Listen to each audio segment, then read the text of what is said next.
Nehemiah chapter 13. On that day, the book of Moses was read aloud in the hearing of the people, and there it was found written that no Ammonite or Moabite should ever be admitted into the assembly of God, because they had not met the Israelites with food and water, but had hired Balaam to call a curse down on them. Our God, however, turned the curse into a blessing. When the people heard this law, they excluded from Israel all who were of foreign descent. Before this, Eliashib the priest had been put in charge of the storerooms of the house of our God.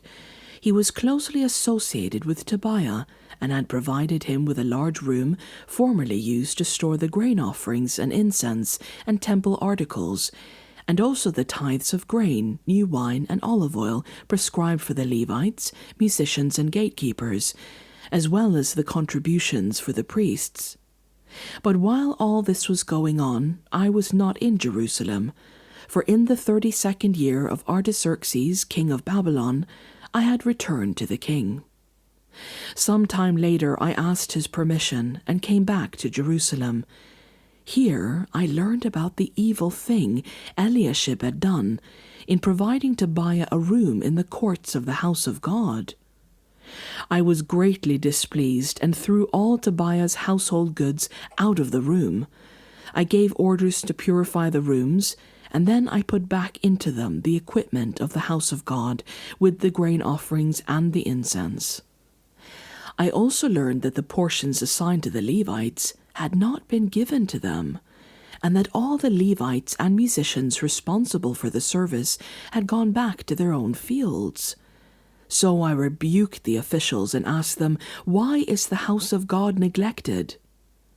Then I called them together and stationed them at their posts. All Judah brought the tithes of grain, new wine, and olive oil into the storerooms.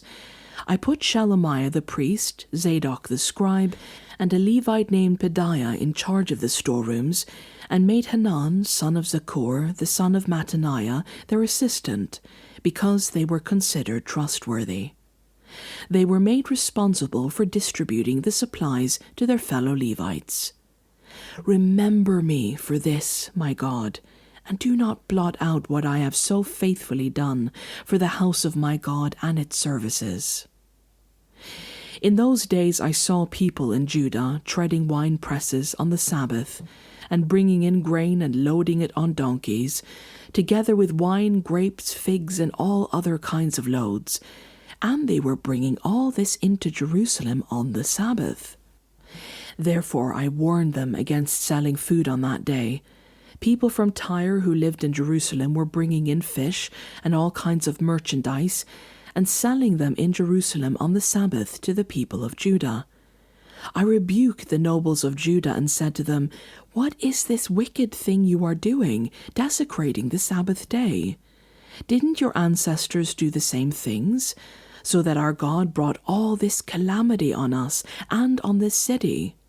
Now you are stirring up more wrath against Israel by desecrating the Sabbath." When evening shadows fell on the gates of Jerusalem before the Sabbath, I ordered the doors to be shut and not opened until the Sabbath was over. I stationed some of my own men at the gates so that no load could be brought in on the Sabbath day. Once or twice the merchants and sellers of all kinds of goods spent the night outside Jerusalem. But I warned them and said, "Why do you spend the night by the wall? If you do this again, I will arrest you." From that time on, they no longer came on the Sabbath.